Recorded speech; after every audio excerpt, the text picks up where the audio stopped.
Getting more people to buy electric cars. That's our Techstination. Joining us from Consumer Reports is Senior Transportation and Energy Policy Analyst Chris Harto. Hi, Chris.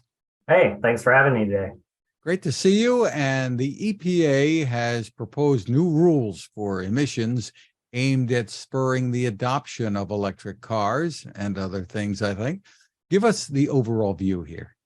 Yeah, so these are strong technology neutral performance standards that go through 2032. Automakers can use multiple technologies to comply with these rules, but if they use only EVs, they'll result in about 2/3 of the new vehicles being sold in 2032 being electric vehicles. However, many automakers are probably going to still build some hybrids, plug-in hybrids, and some might even build some fuel cell electric vehicles. So in reality, it'll probably end up somewhere between 50 and 60% of the new vehicles on the market being electric by 2032. Basically, what do the new rules say?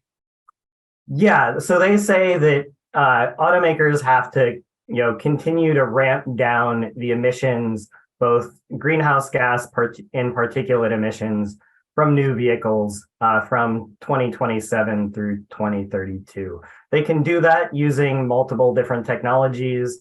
They can improve gasoline vehicle fuel efficiency, build electric vehicles, and other more efficient, cleaner technologies. Chris, what's your assessment of the way consumers feel about EVs? Yeah, so in our recent surveys, we've seen that consumer demand for EVs is really skyrocketing, increasing 350% between 2020 and 2022. Right now, we find that there's about 45 Americans who definitely want an electric vehicle for every EV that's being built. And consumers who want EVs right now are still kind of stuck sitting on wait lists or having trouble finding one on a dealer lot, and often those EVs are coming with markups. So right now we're seeing that the demand is far exceeding supply. Supply is coming online, but demand is growing too. So they're kind of increasing rapidly together. That's interesting. Is there a particular demographic that is still reluctant, or what can you tell us? Yeah, definitely, older people, less technology savvy people are going to be a little bit less interested in electric vehicles. Younger, more climate conscious people are more interested in electric vehicles. There's definitely a mix. Similar to any kind of new technology that comes out, there's different groups of people who adopt the technology at different times.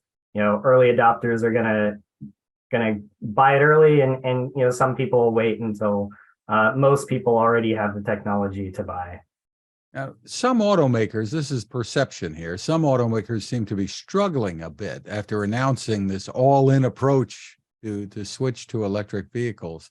Is that a fair assessment? At least struggling when it comes to making them profitably? Yeah, I mean, any new technology, it's going to take a little bit of time to scale up and learn. And it took Tesla, many, many years to be profitable. And now they're the most profitable automaker in the world. So it's going to take them some time to shift from what they were doing to what consumers increasingly are going to want. What happens next with the EPA's proposal?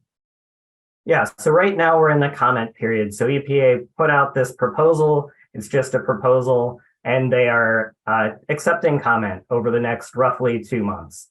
They'll then take all that feedback that they get from those public comments, and they'll go back to the drawing board, and they'll make some changes, they'll make some tweaks. And then based on all those comments, they will put out a final rule probably sometime around the end of the year, beginning of next year. And then that rule will start going into effect for 2027. It's interesting. Some people still wonder, I think, if the infrastructure is there to support all of the charging. And the other question is where the energy comes from for the charging, and is this really better for the climate? What are your thoughts? Yeah, so great question. The infrastructure is being built out, and it'll, as more EVs hit the road, more infrastructure will get built. These EPA standards really kind of help set a direction for the market and give the market kind of the certainty it needs to know, how many EVs are likely to be on the road at what point in the future, so that, private companies can invest their capital to meet that demand. On the grid side of things, their EVs aren't 100% zero emissions, but they're so much more efficient than gasoline vehicles that even when they're powered by fossil fuel electricity, they're still cleaner. And the grid continues to get cleaner and cleaner as we add more and more renewable energy generation to the grid.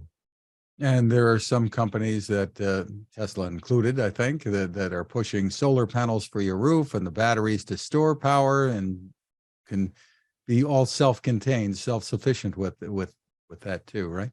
Yep, absolutely. For more information, where's the best place to go? Yeah, you can go, straight to our website, consumerreports.org, or if you want details on these rules, you can go to cr.org/EV policy. Terrific. Chris Harto, thank you for spending time with us. Yeah, thank you.